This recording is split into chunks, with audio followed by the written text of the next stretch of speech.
الی النور، وہ ایمان والوں کو تاریکیوں سے روشنی کی طرف نکالتا ہے، یعنی گمراہی سے ہدایت کی طرف رہنمائی کرتا ہے، سیدھے راستے پر لگاتا ہے۔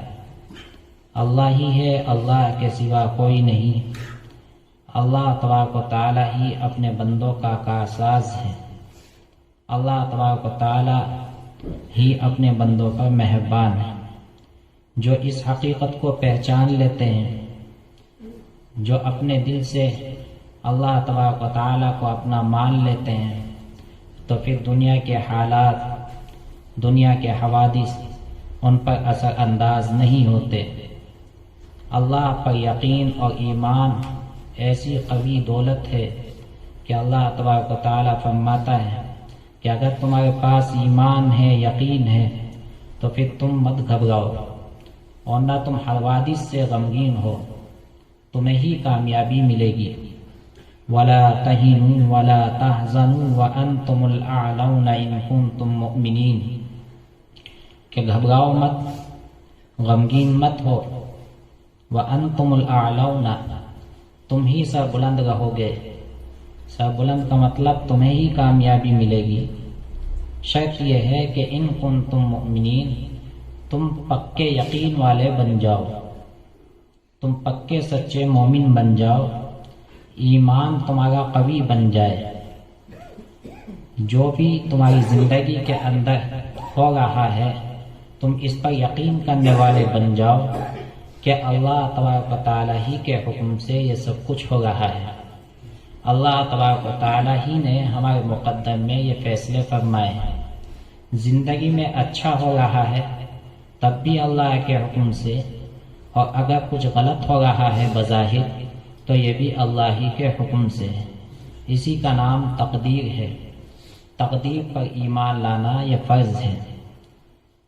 زندگی گزارنے کے لیے جس طرح اللہ تبارک و تعالیٰ کی عبادت، اللہ تبارک و تعالیٰ کو اپنا ایک معبود ماننا، اس کا کسی کو شریک نہ ماننا، یہ ہمارے لیے فرض ہے، اسی طرح سے اپنے زندگی میں آنے والے حالات پر یقین کرنا، چاہے وہ ہماری طبیعت کے موافق ہوں، چاہے ہماری طبیعت کے خلاف ہوں، یہ بھی ہم پر فرض ہے، اور یہ ایمان کا ایک حصہ ہے۔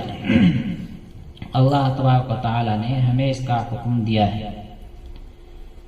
یہی ہمیں سبق ہمارے نبی کریم صلی اللہ علیہ وسلم نے عطا فرمایا ہے، اور یہ سبق ہم یہاں خانقاہوں کے اندر بھی آ کر حاصل کرتے ہیں کہ صوفیہ کے یہاں، بزرگان دین کے یہاں ہماری محنت اور کوشش کا جو ثمرہ ہے وہ یہی ہے کہ ہم اپنی زندگی میں اللہ ہی کو ماننے والے بن جائیں، اللہ تبارک و تعالی ہی پر ہمارا یقین ہو، اللہ کی معرفت ہمارے دل میں آئے، اللہ ہی کی محبت ہمارے دل میں ہو، غیر اللہ کی طرف ہمارا تصور بھی نہ ہو۔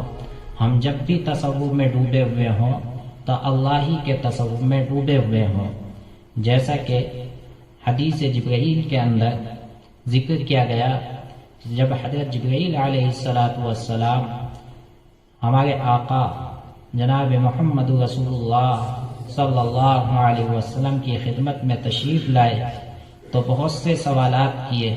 ان میں سے ایک سوال کیا کہ مل احسان، کہ احسان کیا چیز ہے؟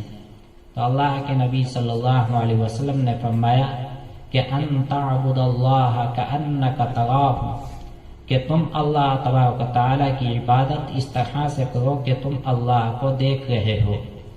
فإن لم تکن تراہ فإنہ یراک، اور اگر یہ نہ ہو سکے کہ تم اللہ تبارک و تعالیٰ کا اس طرح سے تصور نہ کر سکو کہ تم اللہ کو دیکھ رہے ہو، تو پھر تمہارا یہ تصور ہونا ضروری ہے کہ تم اس طرح سے اللہ تبارک و تعالیٰ کی عبادت کرو کہ تمہارے تصور میں یہ ہو کہ تمہیں اللہ تبارک و تعالیٰ دیکھ رہا ہے۔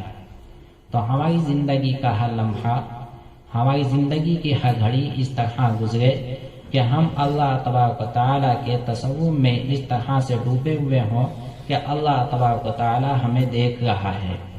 اللہ تبارک و تعالیٰ ہماری طرف پوری توجہ فرمائے ہوئے ہیں، ہمارے دلوں کی دھڑکنوں سے بھی وہ واقف ہیں۔ ان اللہ علیم بذات الصدور،